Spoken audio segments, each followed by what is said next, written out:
What's up, you guys? I'm Clever Little Imp. Welcome back to Beacon Pines. We are not clicked into the game. Okay. We're headed back to the treehouse to fix the cannon with Rolo. You know, the one that didn't work when we tried to save Iggy's life? Can't remember if it's Iggy or Ziggy. I think it's Iggy. I feel like I would have made a David Bowie reference if it was Ziggy. Okay, we don't have any Luca new bait. gently baited a feather for skimming the surface. I don't want to bait the hook. I want to leave. Just wanted to see if any of those were like new baits that we could use. Oh, I almost forgot. I ran into your Gran this morning. She asked me to give you this. Rolo handed Luca an unopened letter. I'll wait for you inside if you want to read it now. A letter? Luca, some things are going to happen that might be difficult for you to understand. Well, this is a great way to start off this episode. If I am honest, I hardly understand them myself. But whatever happens, I need you to know that I love you. None of this is fair to you. You have already lost so much. We both have. I wish there was a simpler way forward, but if there is, I haven't thought of it. This is from his mom. God knows I've tried. Everything I've done, I did for you. I hope someday you can accept that. Love, Gran. Oh no, it is from Gran. I love you too, Gran. Luca folded the paper into his pocket and headed up the ladder. What did I say? If a character leaves the room and the last thing they say is I love you, they are going to die in the next scene.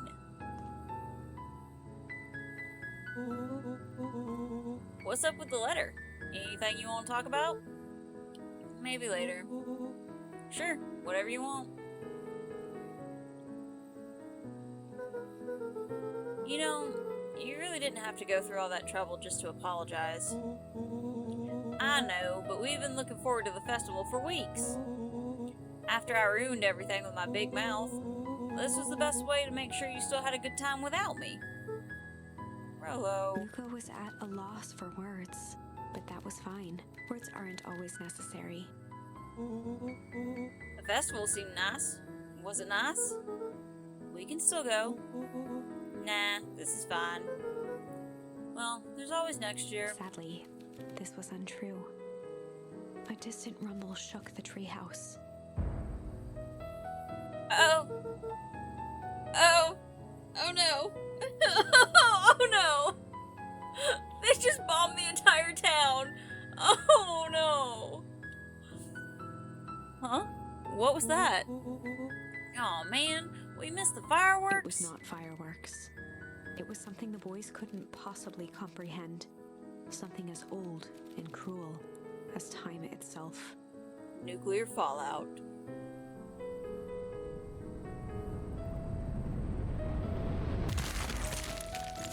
Yup.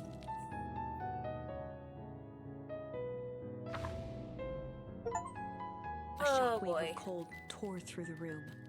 A bitter, unfathomable chill. Before they could react, it encased them in ice. Two boys, reunited by friendship, only to be cruelly separated by a malevolence beyond reason. And so, our story ends on this melancholy scene. In a silent treehouse turned statuary, in a town brought low by its secrets, sits a pair of friends, alone, together. For the rest of time. The end. I think I ended last week's episode a little too early.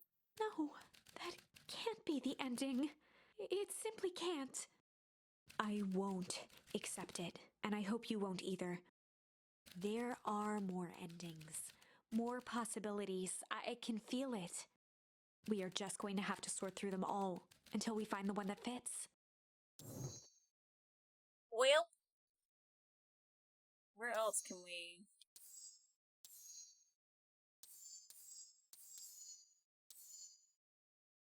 Okay, so we can run away when they come for Iggy. Looks like that's it. Let's, keep going with this one.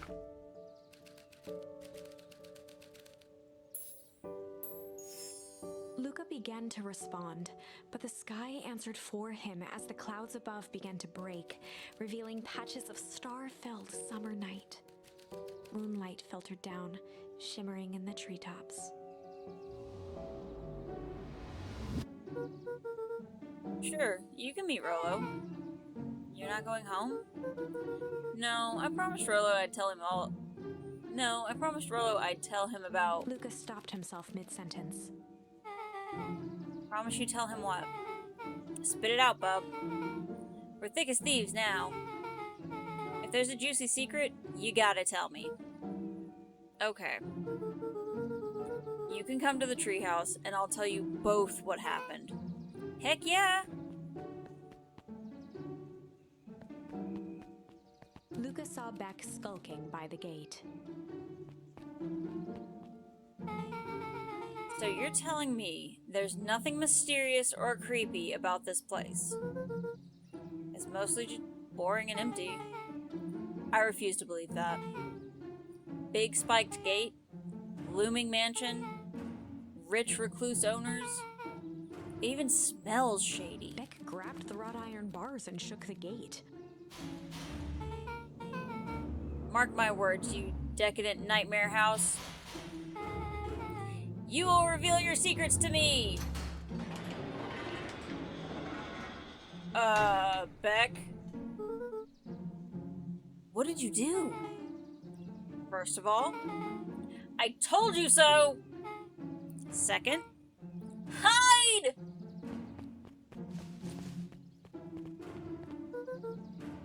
That's Eris Valentine. Who's she talking to? Shh. I expect you to return that suit in working order. Of course. As long as everything proceeds as planned. There's nothing to worry about. The only thing I'm worried about is what's rightfully mine. If that means making some unsavory alliances, so be it. I bet that's Gran. Look at the way they're standing. Couldn't agree more. There comes a time to suspend hostilities. I'll deal with our common threat. Now this is what I'm talking Beck's voice about. was an excited whisper. Proper shady stuff. Someone in a suit like that tried to grab me yesterday. Seriously? Shh. You do understand that when this all inevitably fails, I will deny everything? I wouldn't expect any less of you. You just worry about your part in this, and let me handle the rest.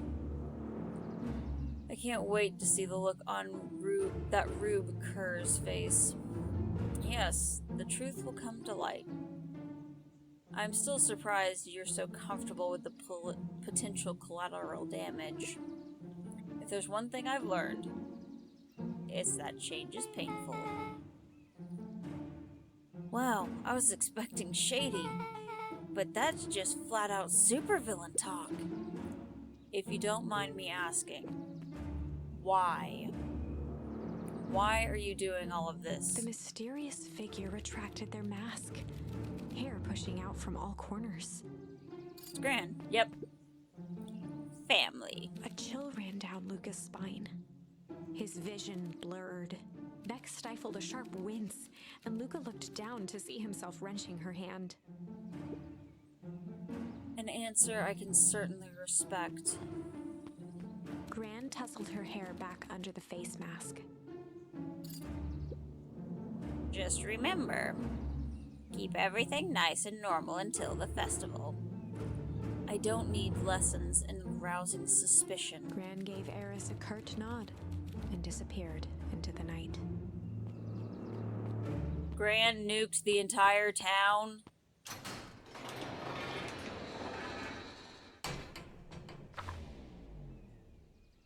Chapter 5. What big ears you have. Lucas sat shivering in the bushes, staring at his feet. After checking to make sure the coast was clear, Beck gave him a gentle tug on his sweater.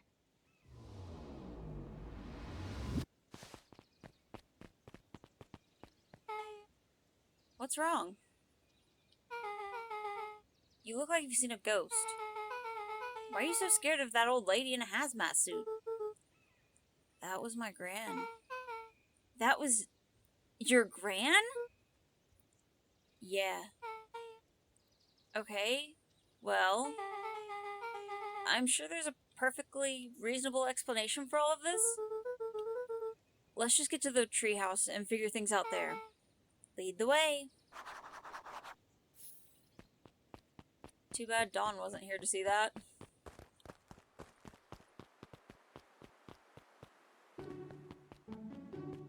Oh, great. For the last time, there's nothing to worry about. Of course we're not worried. The clipboard finished writing with a scratchy flourish and looked up. Just dotting our I's and crossing our T's. Well, maybe try minding your P's and Q's. Mr. Nuncreed, arms crossed over his paunch, gave an exhausted sigh. If there's anything you need to know, you'll know it. Absolutely. If you'll just sign here acknowledging everything is accurate, we'll be out of your hair in a flash. Oh, for the love of... He snatched the pad and scribbled his name so hard the pen nearly snapped. There. And would you like my eternal soul as well? The clipboards looked at each other for a moment, almost pondering the possibility, then broke into laughter as they walked away.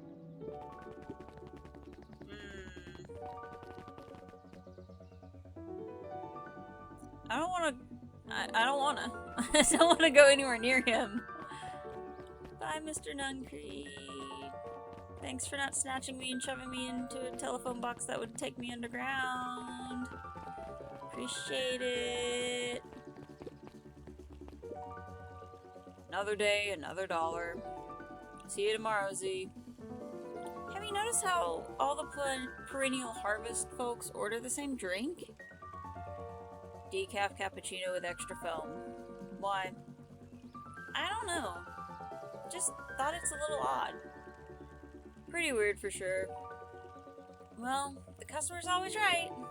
See you tomorrow, bright and early.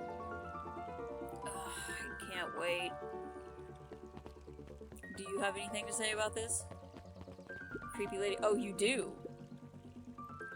The answer you seek will be revealed to you in due time. The question is, the figure intoned, are you prepared to live with the truth? Honestly, at this point, I don't know. I really don't.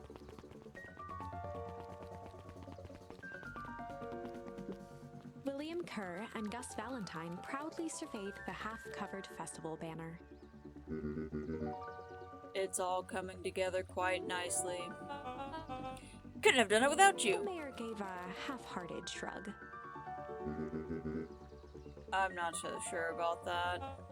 Nonsense! That reminds me, I wasn't able to thank your sister for her contributions. Yes, she has been indisposed of late. She doesn't much like me, does she? Oh, no. That's not it at all. She's just been busy. Of course. Regardless, I would be forever grateful if you could pass my thanks to her. The History Museum adds a real air of importance to the town, after all. And we couldn't very well celebrate the history of Beacon Pines without including the Valentines. My father was a great man. You're darn tootin' he was. Kerr locked his arm on Gus's shoulder. But I mean the entire Valentine family. Present company included. Can I ask you something, Mr. Kerr? Call me William. Ask away. William, why are you doing all of this? Gosh, I've never felt one needed a compelling reason to throw a party. Not just the festival. All of this. There's gotta be 100 down on their luck towns out there. Why is Perennial Harvest so invested in helping Beacon Pines? You know what I love most about the agriculture business? Seeds. Seeds? Yep, little bundles of potential. With a glimmer in his eye, Kurt gestured grandly toward the horizon. You treat a seed right, nurture it, feed it, and it can grow into something truly special. You see potential here? Undoubtedly. The seed of greatness is already under our feet. All it needs is a little nudge. And the right leadership, of course. Oh. Good night, Mayor Valentine. I'm going to ignore that there are two small children listening in on the entire conversation. Creep.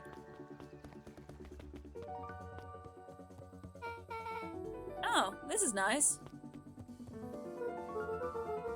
Yeah, the treehouse is just a little further on from here.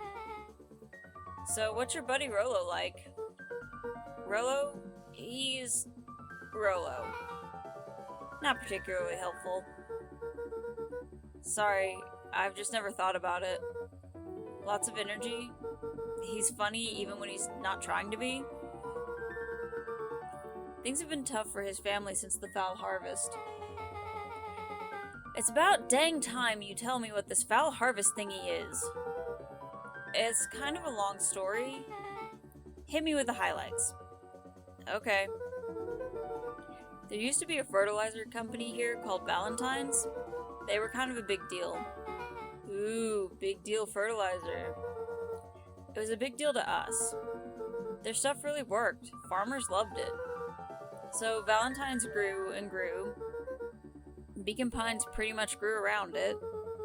Most everyone in town either worked for Sharper Valentine or used his fertilizer. Things were good. I'm sensing a big but. Around 6 years ago, Sharper Valentine suddenly died. And something changed. Changed how? Could have been a bad batch? Maybe it was in the water or air or soil? Nobody knows. But all the crops died. And everyone blamed the Valentines. The foul harvest. Yeah. Valentine's fertilizer went out of business. Half the town lost their jobs. Sheesh. The next year the crops came back, but something was different. You plant a crop, do everything right, and it's sort of a crapshoot what happens. And no one knows why? Nope.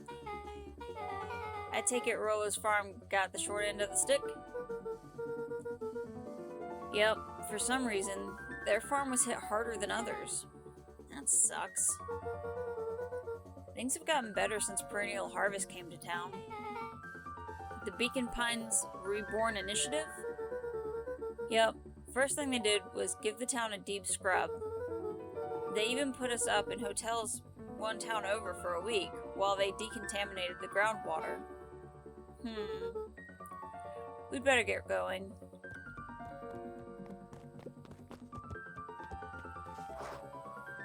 You gonna get mad again? Yeah, it's about time. I was about to give up and go home. Who's the new kid? Name's Beck. You must be Rolo. I see my reputation precedes me. Welcome to Mission Control. Rolo waggled his head with pride. You'll find we've spared no expense in construction. I've seen worse looking piles of junk. Thanks. Hey, Luca. You know the security concerns we talked about? Yeah. While I was waiting, I made some improvements. Let me lock this baby down for a little test infiltration. Can't be too safe these days.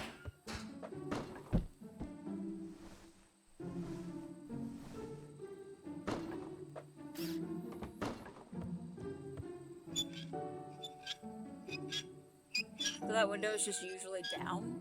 I didn't even know there was a window there. Are you serious, Rolo? Oh my gosh. He goes all out, doesn't he? Always. Lavish. Now what? We can't get up there.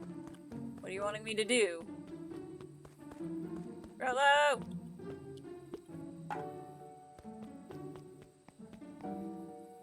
I mean, I was right in front of it, so... Oh my gosh, Rolo. Let me in.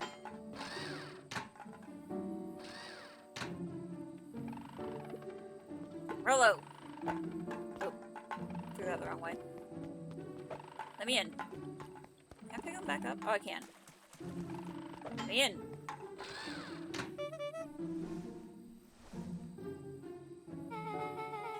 Where did you guys get all this junk in the first place? There's a guy in town named Jeff who trades us junk for snacks. Junk food for junk. Nice.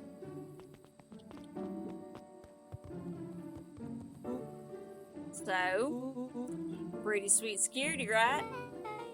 It was imaginative, I'll give you that. Luca, are we sure we can trust the new recruit?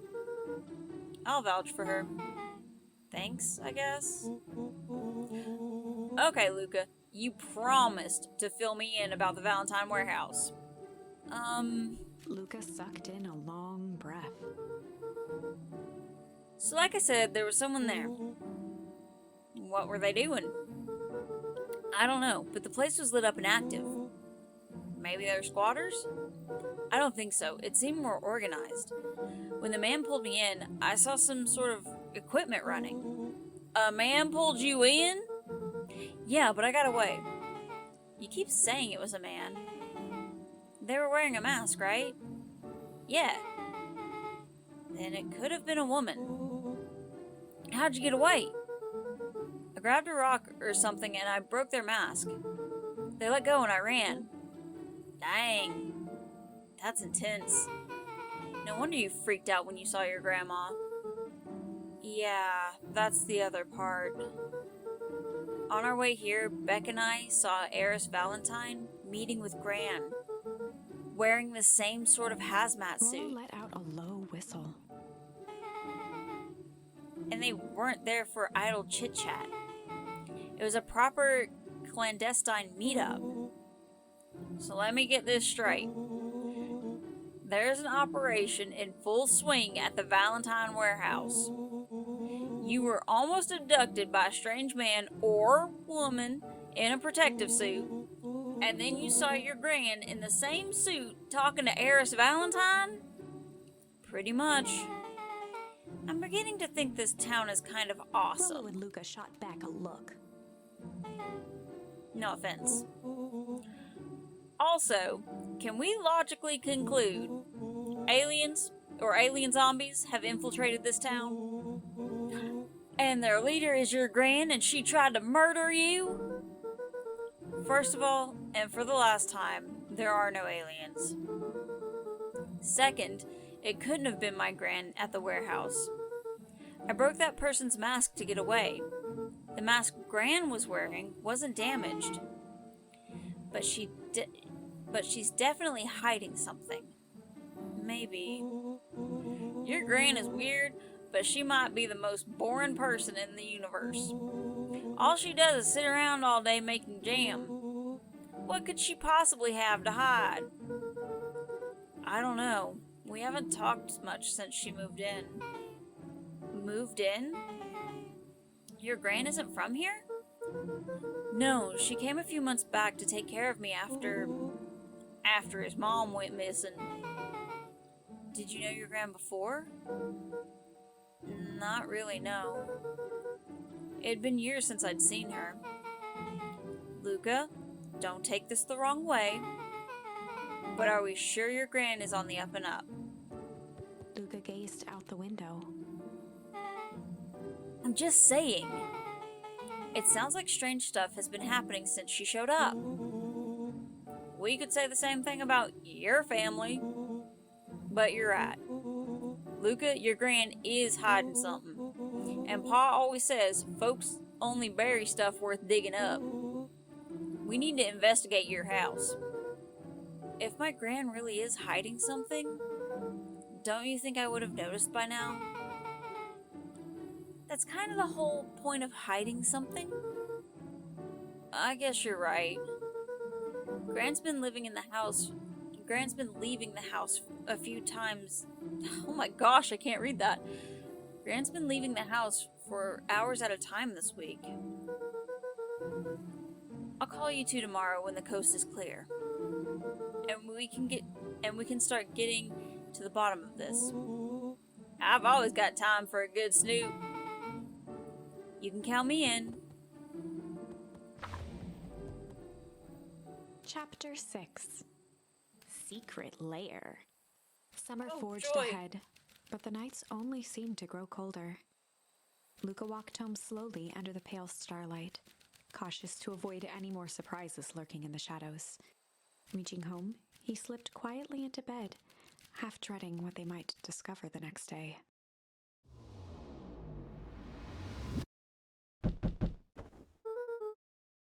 What time is it?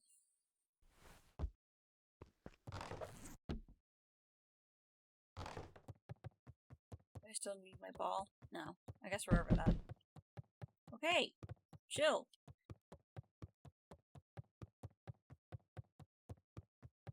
I'm just looking for little icons to pop up. Don't mind me running into walls and stuff. Rolo, what on earth is that? That ridiculous thing on your head. Oh, this? It helps me think. You're gonna need a lot more of those. Joke all you want. We'll see who's laughing when I crack the case wide open. The coast is clear? Yep, whatever she's been up to this week, it's been keeping her busy most of the day. Very well. The game is afoot. Luca and Beck rolled their eyes as Rollo strutted across the room. If I were Gran, where would I hide my deepest, darkest secrets? Perhaps where you might least expect it. Rollo flung open the cabinet with confidence. Aha! He coughed as a veil of dust hit his face. I think it's safe to assume anything that dusty isn't what we're looking for. Isn't there a room upstairs? A closet. There's a closet upstairs that she had locked off and said that it was... some things had to be kept safe from a boy's mischief or something. That's where it's gonna be. Or maybe that's what she wants you to think. And then again, any good detective knows not to trust their first hunch. First hunches are for suckers. It's gotta be upstairs. Eureka! She lit a fire in order to burn the evidence. She keeps that fire going every day, Rollo. Drat. I may already be too late. Just think of the mounds of documents lost to ash! Okay. I'm gonna stop you right there. Can we just think for a moment? Luca, is there anywhere Gran doesn't want you to go? Yeah. The closet upstairs. So maybe it stands to reason that we should check there first? No dice, it's locked. Well, well, well. Look who stands to reason now. And I have no idea where the key is. If it really is important, then she probably keeps it with her. Anywhere else? She has her berry bushes. Who has ever thought, I'm gonna take this important thing and chuck it into the berry bush? True. Anything else? Maybe something out of the ordinary? Well, she is always worried I'll break her fancy dishware in the kitchen. But it doesn't matter anyway, I can't reach the latch. A look of realization crept onto Luca's face. All three kids snapped to glance at each other, then sprinted in turn toward the kitchen.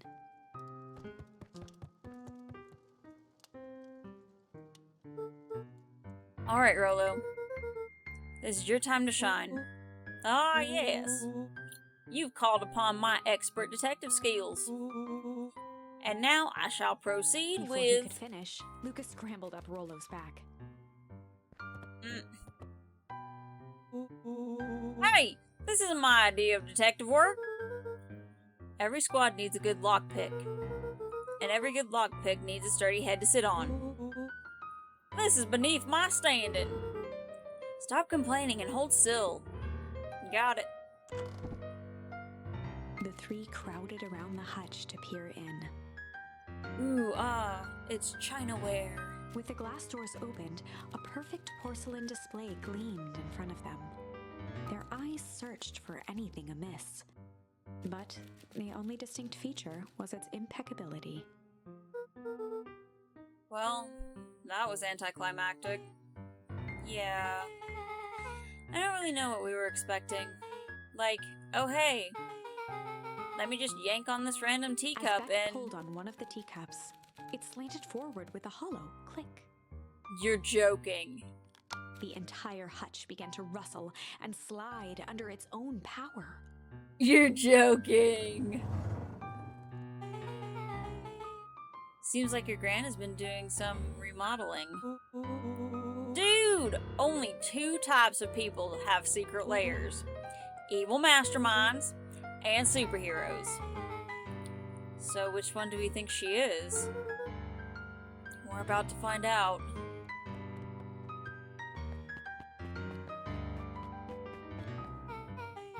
Okay, so more of an unhinged conspiracist vibe. Oh, wow! Yeah, this cannot be good. We need to look around before jumping to conclusions. You stand there, I'll look around. What do we have here? Barrels marked caution explosive. And jam jars? Oh! Oh, it's explosive jelly! That's enough jam to feed the whole town. What kind of incendiary jam is your Gran making?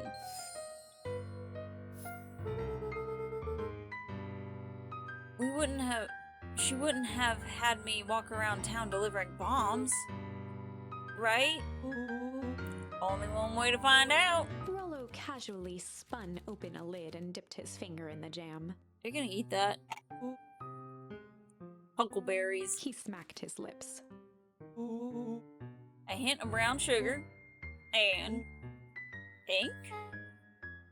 What? Rollo plunged his hand in the jar, fishing out a soggy slip of paper. Okay, so I was right the first time. She is sneaking messages. Aha! Rollo offered the slimy note to Luca and licked his fingers clean. It's addressed to Miss Fratelli. A Gran Jam Gram? It says, last night I used the disguise Eris provided to scout the location. The timing window should be possible. Operation Sparkplug is a go. Oh man, are they doing a heist? Whatever it is, it can't be good. So, more a bombshell than a bomb, am I right? You're new here, so I'll let it slide. But I'm the bad joke guy around here.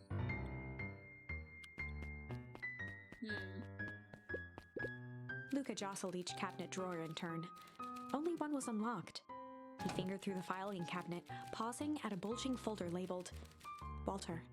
For a long moment, he just stared at it. What do you got there? It's my dad. Looks like some of his old medical files. Your dad was a doctor? Luca nodded and caressed the label with his thumb. Well, are you gonna read it? Here, let me help. Rollo swiped the folder from the drawer and began leafing through the pages. He whistled to himself, barely looking at the text. How about you actually read some of it? One sec. Dense documents such as this are a lot like a cheeseburger. It's best to skip straight to the middle. That's where all the meaty bits live. Wow, I had no idea we were in the presence of a preeminent scholar in dense documents and cheeseburgers. By all means, proceed. He stopped at a page and mimed holding up a monocle. Ah, here we are.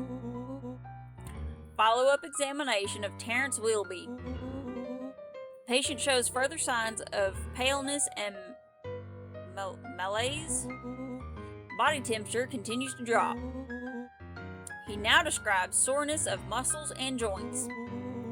This is similar to the symptoms exhibited by Mrs. Wilby just a few days past. Still waiting on lab results from Joseph. Rollo looked up with heightened surprise. See? Creepy. Yeah, that's kind of disturbing. Who's Joseph? That's Mr. Nuncreed's name.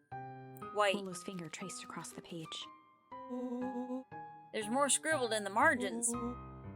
Could it be contagious? Mr. Wilby claims the tap water in his home has been contaminated. Perhaps environmental? Lab results only raise more questions. It's like he came back to his report later and made those notes. So it might be something related to something else. Rollo scanned through several more pages. Here, the writing looks shaky. I just couldn't help her. The disease, or whatever it is, progresses so fast. And with his wife passing, Terrence's condition follows close behind, exacerbated by the loss. Enough is enough. I need to take matters into my own hands. Luca, staring blankly at the cabinet this whole time, spoke softly. What does it say next? Rollo rustled the folder, trying to loose more pages. That's where it ends. What? There has to be more. Luca frantically shoved the remaining cabinet folders, trying to find another labeled Walter. Luca, I think that's the only one. It's alphabetical, see? What did he mean enough is enough? How did he take matters into his own hands? This is Luca BS. slammed the drawer shut. A spider web of string connected photos of people from the town, interspersed with hastily scrawled notes. Well, she sure has kept herself busy. Is your Gran a serial killer? 'Cause I'm starting to get a vibe. Don't be ridiculous. Sure, she's just tracking the movements of everyone in town, out of the kindness of her heart. She put little symbols by some of them. Yeah, Mr. Nuncreed has a check mark. The clipboards are all inside a big circle. My moms are both in here. Both with question marks. Gus Valentine has a question mark. Eris has a question mark that's been crossed out. Mr. Kerr has a bullseye. The killer has chosen her next victim! We don't know what any of this means. Whatever it means, it's probably not good. They crowded around a worn-down old map of Beacon Pines. Cool! This looks like a treasure map. Not every old map is a treasure map, Rollo. Yeah, but every treasure map is an old map. Can't fault that logic. Look, there's even a pathway drawn on it. It starts at the entrance of town. And if we follow Rollo it, carefully traced the path with his finger. it leads right He to jabbed down at the end point. Town Square? That's the fountain in the middle of town. What a weird place to hide treasure. Rollo, that doesn't look like treasure to me. The end of the path on that map has the same symbols as these explosives over here. So, it's not hiding treasure? Real bummer. Rollo, what's the thing you've been excited about for the past month? The festival. Nope. Did you just say gulp? This feels like a gulp kind of situation. Everyone will be gathered near the center of town. She's gonna blow up the festival! Not if we stop her. Uh, what was that? Luca looked up from the map. What was that? No, I heard it too. That was the front door. Which means someone just shut the door. Which means someone's upstairs. Shh! Quiet! Hit the lights. Beck flicked off the light, and they became statues in the dark. Overhead, creaking floorboards bent under slow, deliberate steps. The kids looked up, the tilt of their necks following each footfall.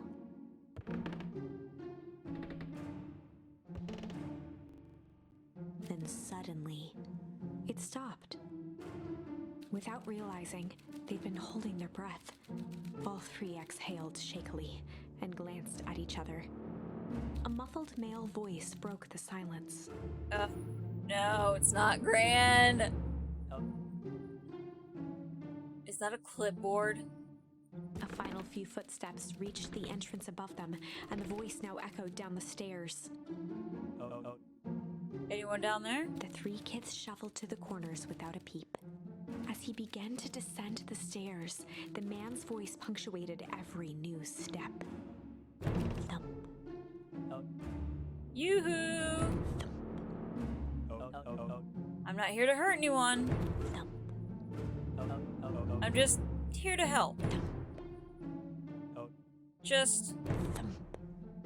At the bottom step, the man paused, squinting to search the room for signs of life. Huh. Guess it's nothing. Rollo shifted suddenly. Rollo. Luca gave him an intense, chastising look and whispered through clenched teeth. Rollo, don't! It was too late. Rollo was already inching toward the stairway. He screeched as he charged toward the shadowy figure. Flaming chicken coop! With all his weight, Rollo tackled the man to the ground. Rollo. Mysterious creepy man? Anyone there? From the dark corner, they saw something move. Well, I don't know if I had it on it. Well, I didn't know I had it in me. But there was only one way to find out. Holy crap, Rollo, that was awesome! Wait, did you just kill that person? Luca scrambled to the hunched figure on the ground. Pressing his fingers to the man's neck, he sighed with relief. You sure clobbered him good, Rollo. He's knocked out cold. As Beck flicked back on the light, Luca and Rollo both gasped in stereo. Oh, it's the dude that I don't know his name because we've talked to him like once. Mr. Tolliver, that's his name. Good job, Luca. Chapter 7. The Interrogation of Hiram Tolliver. And that is where we will leave this episode. Thank you guys so much for watching. Leave me a like if you're enjoying it. Comment down below. Subscribe for more. Sorry, I'm still processing that Gran blew up the town. But somehow made it a nuclear winter. But those didn't look like nuclear barrels. Anyway, leave me a like if you're enjoying it. Comment down below. Subscribe for more. I'll see you guys next time. Bye, y'all.